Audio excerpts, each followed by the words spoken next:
श्रद्धा फिर आपके सामने उपस्थित हूँ श्रीमद् भगवद गीता का 16वां अध्याय लेकर। Subscribe, like and share please, मुझे अच्छा लगेगा। तो अब हम बात करते हैं श्रीमद् भगवद गीता के 16वें अध्याय की। भगवान श्री कृष्ण कहते हैं, हे अर्जुन, इस संसार में दो प्रकार के लोग होते हैं, पहले दैवी स्वभाव वाले और दूसरे आसुरी स्वभाव वाले। अब मैं तुम्हें दैवी स्वभाव वालों के विषय में बताता हूँ। दैवी स्वभाव वाले निर्भय, शुद्ध अंतकरण वाले अर्थात क्लियर कॉन्शियस वाले, ध्यान योगी, दान देने वाले, अपनी इंद्रियों को वश में करके भगवान गुरुजन की पूजा करके यज्ञ करने वाले, वेद शास्त्रों का पाठ करने वाले, धैर्य और सहन शक्ति रखने वाले होते हैं। दैवी स्वभाव वाले लोग अहिंसा को मानते हैं, क्रोध, अभिमान और लालच नहीं करते, दूसरों में दोष नहीं देखते, किसी की निंदा नहीं करते, सबके साथ अच्छी तरह से रहते हुए भी उनमें अटैच्ड नहीं होते, शास्त्रों के विरुद्ध आचरण नहीं करते। ऐसे लोग किसी से भी शत्रुता नहीं करते। ऐसे लोग दैवी संपदा, डिवाइन नेचर को लेकर उत्पन्न होते हैं और अपने अच्छे कर्मों से वह लगातार कदम पर कदम मुक्ति की ओर बढ़ते रहते हैं। हे पार्थ, अब मैं तुम्हें आसुरी स्वभाव वालों के लक्षण बताता हूँ। आसुरी स्वभाव वाले लोग घमंडी, क्रोधी, कठोर, अज्ञानी, इनमें ना ही भीतर बाहर की शुद्धि होती है, ना ही श्रेष्ठ आचरण, और बात बात पे झूठ बोलने वाले होते हैं।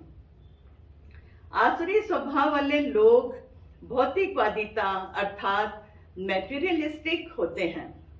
उनके जीवन का ध्येय केवल और केवल धन और जायदाद को इकट्ठा करना होता है। फिर वह चाहे किसी भी जरिए से हो, चाहे किसी को मार के हो, चाहे किसी से छीन के हो, उन्हें तो ज्यादा से ज्यादा धन इकट्ठा करना है। उनके लिए चाहे उन्हें कितने भी अन्याय और अत्याचार करने पड़े, कितनी हत्याएं करनी पड़े, बाय हुक और crook they want money and power. उन्हें लगता है कि वो और उनकी भौतिक मैटेरियलिस्टिक दुनिया ही सब कुछ है। अपने कार्य सिद्ध करने में उन्हें दूसरों का कितना भी नुकसान हो जाए, इसके लिए जरा भी संकोच नहीं होता। ऐसे लोगों के लिए भगवान कुछ नहीं होते। विषय, भोग, स्त्री, पुरुष सब कुछ होता है। विषय, भोग और धन दौलत को ही जीवन का सबसे बड़ा सुख मानते हैं। उनके अंदर कूट कूट कर अहंकार, मैं का घमंड भरा होता है। दूसरों की निंदा करने में, उन्हें नीचा दिखाने में इन्हें विशेष आनंद मिलता है। ऐसे अज्ञानी लोग जन्म मरण के चक्कर से निकल ही नहीं पाते।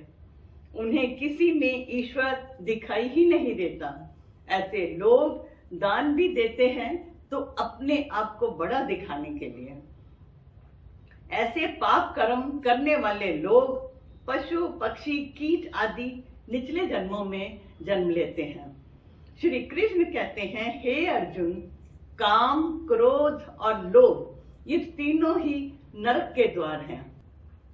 लालची आदमी का पेट कभी नहीं भरता, उसको सदा और चाहिए।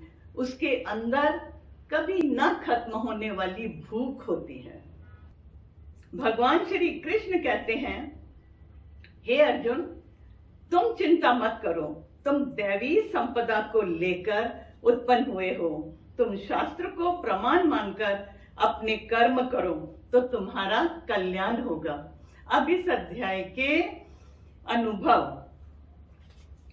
पहला अनुभव है, इस अध्याय के पाठ करने से नेम, फेम, यश, प्रशंसा, सम्मानित, उपहारों की भेंट आदि मिलती है। और दूसरा, समस्याओं का समाधान मिलता है। मुझे मिला है और आपको भी मिलेगा। इसलिए तो मैं कहती हूँ, श्री कृष्ण ही सत्य चित आनंद है। हरिओम तत्सत, हरिओम तत्सत, हरिओम तत्सत।